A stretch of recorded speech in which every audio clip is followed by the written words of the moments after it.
We start in an abandoned house, where Ellie is trying to get Joel's bowels moving as he seems to be badly constipated. Or some shit. Also, he's totally dying from that stab wound he suffered last epi, and he tells her to leave his beta arse and go back to where she came from, and link back up with Uncle Tommy. But she don't really want to retrace her steps back toward the raiders who shanked her pseudo-daddy, and who are now out for their blood, given the guy snapped their friend's neck like a twig. But he says take the gun and just go already. So she tucks him in with a blanket and leaves him there to die alone like a riot cack. Then we do a flashback to Ellie's PE class, where some rude girl called Bethany knocks off her headphones and basically implies that she's too cucked to do anything about it. So naturally, Ellie thumps her and soon ends up in the captain's office, where said captain fella tells her to stop smacking up teenage girls and behave yourself already. Later that night, she's almost snuffed out in her sleep by another one of them dark-skinned intruders, but turns out it's just her ex-roommate and best friend Riley, who's totally been AWOL for the past 3 weeks. Apparently, she's gone and joined the Fireflies, before telling that Ellie bird to quote, "come with me and have the best night of your life." And man, she better be careful, cause last time someone said that to me, I woke up on a random beach in Thailand with an empty wallet and a sore ass. But anyway, Ellie is initially hesitant to head outside to fuck knows where at 2 in the morning, but Riley convinces her by saying that she's lined up a special surprise and they soon start to make their way over to her secret place.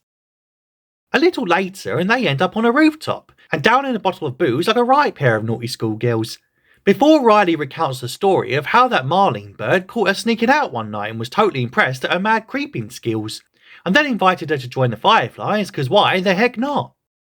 Then they jump over rooftops for a bit in front of dodgy green screen, and after telling Ellie that the Fireflies don't really bomb things and that's just fascist federal propaganda, Riley takes her over to the abandoned mall, where she's made it all look nice and pretty for their date night. I mean purely platonic evening of innocuous innocent fun. Anyway, Riley says that she's going to show her the 5 wonders of the mall, and unwittingly takes at least one form of Ellie's virginity tonight, because this is totally her first time on an escalator. Naturally, she loses her mind at the concept of electric stairs, and before you can say, it's all fun and games till you get your laces caught in the motor, they get to the bottom and soon tick off the first wonder. Luckily, Riley says there's no infected in this place, before staring at a bunch of silky lingerie and wondering why anyone even wanted this kind of stuff back in the day. You know, I asked the same question about mankinis before my wife's boyfriend bought me one, and all I can say, Riley, is don't knock these things till you try it. Anyway, once the sexy lesbian tension's worn off a bit, the budding Firefly surprises her teeny bopper bae with a carousel ride, and they then spend a few minutes and gazing romantically at each other. And before you can say, oh god, I hope they ain't going to start feeding the horse, the blasted thing shuts down, and so Ellie takes the opportunity to ask why she left in the first place. And Riley says that because she turns 17 next month, she received her first official federal assignment, which was totally for sewage detail. And before Ellie can shrug and say, well, someone's got to do it, Riley says that she's much more ambitious than watching people shovel shit and shit. And Ellie is totally the only thing she misses from that place anyway, which gives said Ellie Bird a bad case of the fanny flutters and makes her blush worse than finding your nan on OnlyFans. Damn! So then they head off to the third wonder of the evening, which turns out to be a bog standard photo booth where they do silly poses and get all cosy with one another. Next up is the arcade, where they proceed to play a few games of Mortal Kombat. And yes, watching other people play video games on TV is just as thrilling as it sounds. And before you can say, can one of you just finish her already? We pan around some dark corners to find one of them mushroom heads growing out of the walls. And this funky fella totally wakes up in a bad mood, because they're making a total racket out there and he's got friggin' work in the morning. Anyway, after almost kissing but instead leaving Ellie with metaphorical blue balls, or should that be blue bean? She says she just wants to go to bed already, but Riley lures her back by saying that she totally got her a gift, and after going over to a random kitchen where she's apparently been camping out for the past few weeks, she gives her a present. And God help us, she's only gone and given her a second edition of that fucking joke book. But their joyful mood is quickly nuked, however, when Ellie finds a bunch of homemade bombs chilling on a shelf. And she just can't believe her best friend and potential lover would hide out in an empty mall making bombs meant to blow up her house and shit. Bruh. Cause turns out the Firefly fellas totally stationed her here to guard their weapons stash, and despite Riley insisting that she had no intention of blowing her to Kingdom Come, Ellie storms out and can barely even process when her friend tells her that she's leaving tonight due to her bosses posting her to another QZ over in Atlanta. And she's so angry that she smacks up an innocent bin on her way out. But she later has a change of heart, mostly because she forgot her friggin' joke book. But Ellie sits down to process what her girly friend said earlier, and Riley says she's gone with the Fireflies because she's just desperate for a family. Whilst I proceed to get triggered with flashbacks, because the last time a girl said that she was desperate for a family to me, I ended up engaged to a stripper who was secretly knee-deep in debt to a mob boss. But anyway, they then make up and dance around in Halloween masks because reasons. Before Ellie gets hot and horny under all the latex and suddenly snogs her mate's face off whilst giving me a raging lob on. Oh, what's that? 14, you say? Oh god, scratch that last bit. Anyway! Then that random mushroom bloke from earlier bursts in a right grumpy mood, given they made him late for work and shit, and tries to munch him up real good and proper. Although he must have been pretty jealous about that kiss just now, because he tries to get in on the action and all. But Ellie says, sorry love, but I don't do sausage, and stabs the pervy fella in the noggin for his troubles. But in a shocking twist, what no one could ever see coming, they soon realise that they've both been bitten, and it looks like it's curtains for the #1 lesbo couple in all of post-apocalyptic Boston. But then we cut back to that dying Joel fella, and turns out Ellie hasn't abandoned him after all, and smashes up the place looking for some medical supplies. Meanwhile, back in Flashback Land, she's also smashing up the gaff and totally raging against the dying of the light, and presumably thereby making Dylan Thomas sincerely approve. Considering their options, Riley says that she don't want to blow her own brains out and would rather sprout mushrooms from her head for a bit than be a quitter and take the easy way out. And luckily, the super immune girl, what's the key to everything but who doesn't know she's immune at this point, totally agrees. Finally, back in present day, Ellie finds a random needle and sews up Joel's wound, despite having no previous medical training and without even rinsing it first.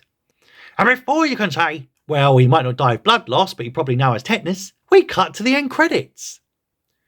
And that's it. That's episode 7. Though my favourite part was when the production team dumped a pile of snow on a poor horse's head, just to get a shot of him shaking it off in the opening. But anyway, on to episode 8. We start with a random preacher reading Bible passages to his people, and given he seems to be a straight white male, I have a feeling that he might not be quite on the up and up. Anyway, his name is David, and this pasty bloke comforts a crying girl and tells her that they'll totally bury her dead dad in the spring, cause it's more frigid out there than a nun's clunge, and they can't dig through the frozen earth right now for love nor money. After they all leave, he and his right-hand man called James, who's hilariously played by the voice actor of the PlayStation Joel, discuss what they're going to do now the rations have almost run out. Elsewhere, we catch up with that Ellie bird, who seems to be all out of lesbian flashbacks now, and is just sitting around watching Joel sleep like a right creepy weirdo. So she goes out and shoots some game, but much like my rich old nana, the stubborn fucker refuses to die, before throwing 2 fingers up at her and running off, where those 2 religious lads from earlier stumble across her keel. But before they can totally steal her dinner, Ellie totally gets the jump on them and tells them all to back away and stop molesting her meat. Steady. So they offer to trade some medicine for half of the deer, cause they're totally starving and hungrier than a drunk girl in a kebab shop. So he sends James off to go get some antibiotics, and she tells this Dave fella to shut up and drag the deer under some shelter already. Then they sit by a little fire and get to know each other, and turns out he's totally the group's leader, and despite him already having too many mouths to feed, he invites her back for a sleepover and shit. But she says she don't want to go back to his stinking gaff, especially when he reveals that one of his group just got killed when out scavenging by some Pedro Pascal looking fella, who coincidentally was totally travelling with a little girl. And before she can say, damn, you're totally talking about that bloke whose neck got snapped like a twig a few episodes back, James returns with a medicine, but first tries to shoot her in the face for yeeting their mate. But David says stop pissing about and give her the needles already. Naturally, she grabs the drugs and runs away like a riot cack, before stopping to realise she forgot her fucking deer. No! But anyway, she rushes over to Joel to inject him with that unverified substance, what she was just given by a random preacher and his homicidal wingman who both passively, aggressively and also directly threatened her, whilst channeling the energy of a virgin, popping his cherry for the first time by wondering where on earth to penetrate the body, before just yelling YOLO and poking the poor sod wherever she pleases. Later, back at the preacher's place, the chefs declare there's only 5 tins of food left, before some dodgy bloke walks in with a tray full of meat slabs. But none of the cooks seem pretty pleased about this so-called venison treat, and gloomily starts chucking it into their hot pot. Meanwhile, out in the restaurant area, David returns and soon confirms the rumours that they finally found that crazy bloke what's been going around snapping their friend's neck like a twig. And after the victim's daughter cries out that he should totally just kill them both already, this God-fearing preacher bloke slaps the kid into next Tuesday, before saying, I'm totally your father now, so show some respect and don't tell me what to do in front of my mates ever again.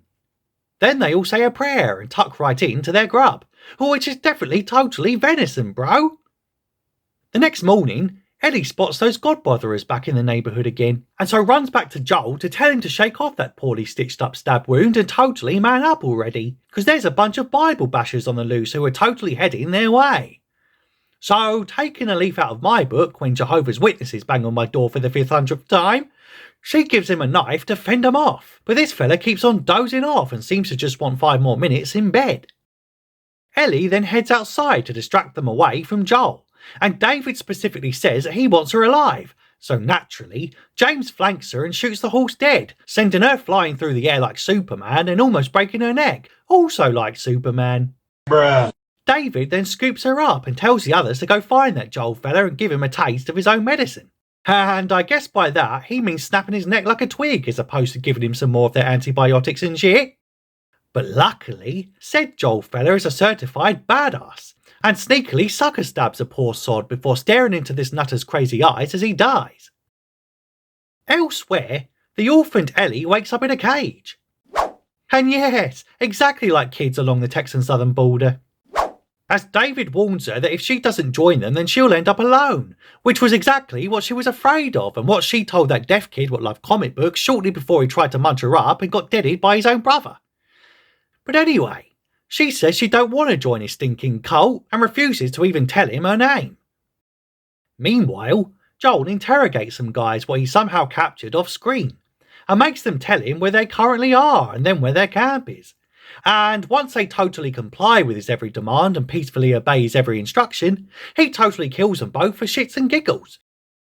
Back in the cell, Ellie tries to escape out a locked window before suddenly noticing a severed ear just lying about on the floor. And before you can say, well, that's very eerie, she quickly realises that these lot have gone full Army Hammer and are totally raging cannibals. And it probably ain't venison in the hot pots after all. So naturally, she kicks away the plate of super precious and rare deer meat what David chose to serve up to a prisoner who's not even a part of their group, and he doesn't even seem to be bothered about her wasting actual bona fide natural food that must be super rare and precious given they're now at the last resort of eating their own friends and shit. God, no wonder he didn't want to bury that poor girl's dad till the spring. But then he tries to groom a teenage girl to her fucking face. So naturally, she snaps his pinky and then tries to grab his keys, but fails miserably and gets smacked up for her troubles, because he's clearly a big Chris Brown fan. LOL! Meanwhile, a wild Joel is shuffling over to the gaff, and he's so desperate to get to his pseudo-daughter that he hasn't even bothered to brush his hair before coming out. But after exploring the place, he soon finds some strung up human carcasses and starts to worry there might be one of them predator fellas lurking about. Or some shit. But suddenly, James and Dave burst in and drag Ellie out of her cell, and after Davy boy gets a chunk taken out of his hand for manhandling a little girl, they slap her on a carving table and are about to cut her up into little chunks for their evening soupy supper. But rather cunningly, she screams out that she's infected, and now so is that pervy preacher what just got munched up good and proper. And after they get distracted looking at her sexy scarred up forearm to confirm said infection, Ellie carves up that James fella before getting the F out of Dodge. And it looks like it's curtains for the legendary voice actor that didn't even get cast as Joel despite playing him in the games and looking more like him than that Ponzi Pascal fella. So naturally, Dave goes batshit and chases her into the steakhouse area, where she proceeds to set the place on fire, cause she can't throw a smouldering stick at a pasty pervy preacher to save her friggin' life. And once he catches her, he says he's gonna make her his bitch, cause he's totally one of them minor attracted map fellas, who then tries to molest her meat again. Though quite literally this time. Cause in a shocking twist, what no one could ever see coming. Turns out the straight white male with traditional religious beliefs is totally a rapey, flesh-eating pedo killer. No way! But she don't want to get interfered with in the middle of a burning building, so she grabs a nearby cleaver and hacks him up in a fit of rage, whilst the actress does a fucking great bit of acting, to be fair.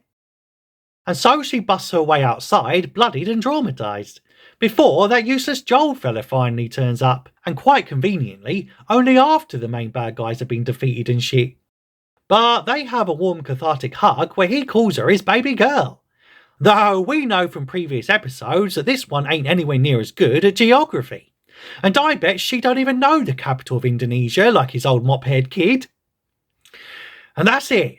That's episode 8. Though my favourite part was imagining how the chefs possibly maintained the ruse despite serving up all their mates for dinner every day. And what they could possibly say when one of the diners inevitably ends up choking on a pube and wondering why their slice of venison has a frigging tattoo. But anyway, onwards to the finale. We start with some chubby bird running through the forest. But turns out she hasn't just eaten all the pies, but is totally infected with pregnancy and about to go into labour inside a grubby abandoned house when suddenly one of them mushroom fellas bursts in and tries to munch her up real good and proper. So naturally, she fights it off despite having a mini-human currently forcing its way through her pelvis. And after she kills said fungus monster, she hears some strange crying sounds between her legs and soon realises she was so frightened that she squeezed a little baby out of her flange like yesterday's turd. God. Maybe setting cannibalistic monsters loose on people should be standard operating procedure when going into labour in hospitals. Well, if nothing else, the NHS would save a shit ton on painkillers. LOL! But before you can say, that's the cleanest newborn baby I've ever friggin' seen, it's then revealed that this is the birth of that Ellie bird and we're totally watching a flashback, bro. Anyway, after the title sequence, Marlene is back and totally finds Ellie's mum sitting in a dark corner about to kill herself before she turns into a giant mushroom and shit. Cause turns out she's totally been bitten and can't risk feeding the little nipper in case she passes on the infection. So naturally, she asks her best friend to get her titties out already, cause this kid's starving, bro, and needs some sweet mammary milk pronto. But Marlene don't want to get her boobies out in the middle of a random house, cause it's friggin' freezing in here and she has sensitive nipples. So she picks up the little bubber and shoots her best mate in the face. Then we cut back to the present day, as Ellie is moping around all depressed and shit after almost being munched up by a preacher and then eaten out. Though not necessarily in that order. So Joel brings her some ball games he found to cheer her up a bit, because the hospital they're heading toward is not that far away now, so she should probably just get over it already. Later, they cut through a building, and after easily boosting Ellie up to the roof, despite supposedly still recovering from a nasty stab wound that was sewn up by an amateur 14-year-old with no medical skills, she recklessly goes darting off because she's clearly learned nothing at all about running around abandoned places without adult supervision. Bruh.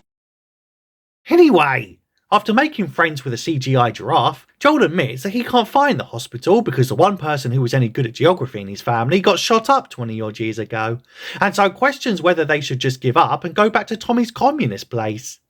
But she don't want to become a smelly Marxist owning the means of production and shit, and reckons if she wanted to live a life being ruled by a bunch of commies that she would have just stayed in state school, before telling him that they have to finish what they started, so shut up about it already.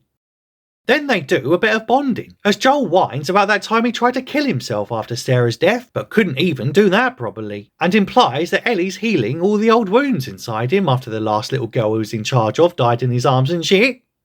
So, because they've been on the road together for months now and have totally run out of things to talk about, Ellie busts out a frigging joke book, and proving that I'm not the only one who can't stand these terrible puns in this show, some Firefly goons try to blow 'em to kingdom come, if only to shut 'em up for a bit. Conveniently, Joel then wakes up in the hospital they were looking for, and Marlene thanks him for getting Ellie here so safely. And he just keeps quiet about how he almost let her get molested and then munched up by a bunch of Christian cannibals. Anyway, this head of the Fireflies girl, what still looks like a rip-off of Zoe Washburn from the actual Firefly show back in the day, tells him that they're preparing Ellie for surgery, because that cordyceps fungus has been with her since birth, and has since learned to see her as a mushroom too. So if the scientists can extract her brain and identify the chemical connections, along with some other vague science, they can totally formulate a cure, bro. But unfortunately, extracting people's brains tends to be rather fatal. So he says poking around the noggin of teenage girls just ain't fucking on, son. But she just tells her goons to walk him out of the building, so she can get on with carving up that super rare immune girl what's the key to everything, like a common hog. Naturally, he escapes and soon goes full Terminator, rampaging through the building like he's channeling that Carol bird from The Walking Dead. And once he finds said Ellie girl in the surgery room, he coldly shoots the surgeon dead when he literally tries to bring a knife to a gunfight. The camera then lingers on the lifeless fella for some reason, before Joel grabs Ellie in a manner that mirrors the show's opening, and promptly gets the heck out of Dodge. But also, unfortunately, Marlene is totally waiting for them down in the garage, and tells him he's been a right selfish git not letting them scoop out that kid's brain to save the world, all because he wants a second chance to save his pseudo-daughter, but proceeds to give him an opportunity to stop being silly and hand her over already. Then we cut to him driving away as Ellie wakes up in the back seat, where he proceeds to lie to her friggin' face by saying it's all okay, because there was totally loads of other kids like her at that place, but the doctors just couldn't make a cure. And turns out she's not a super rare immune girl what's the key to everything, but rather a box standard resistant girl and the key to nothing at all. Aww. But then we're shown how Joel totally heated that Marlene girl to make sure she don't ever come after him again nor do any more of them bad things. A few days later and they arrive in Wyoming, but first have to go on a 5-mile hike because reasons. So Joel kills the time by absent-mindedly describing all the ways in which his OG daughter was miles better than his phony fakey Ellie kid, before she reveals that she had to kill her first ever girlfriend after they got ambushed in the mall after lesing off and shit, and makes him swear that all the obvious lies he told her in the back of the car was the real and honest truth. And after he swears it was indeed the God's honest truth, she just nods and accepts it as the episode cuts to black. And that's it. That's the last epi. Though my favourite part was when they almost deafened a newborn baby at the start, after Marlene tells her goon to cover the kid's ears before she blows her mum's head off, but then he totally doesn't because reasons. A Joel had one freaking job, my guy. Also, what's up with all the game's voice actors popping up in this show? First we had Tommy as Kathleen's head goon, then Joel as David's head goon, and now apparently Abby was one of the nurses whilst Ellie gave birth to Ellie. Wowzers! Although, just like Han, Luke and Leia in the Disney Star Wars films, it's a real shame that none of them ever got to interact with each other. But I digress. I mean, man, what a series! And my favourite part of the whole thing was sitting through 2 entire episodes of homosexual love stories. Cause that's exactly what the survival horror genre was really crying out for. But anyway, that's the plot and that's your lot. Considering that bell thing so you don't miss any future recaps. Tell me if you like this series in the comments if you have time, and I'll see you in the next one.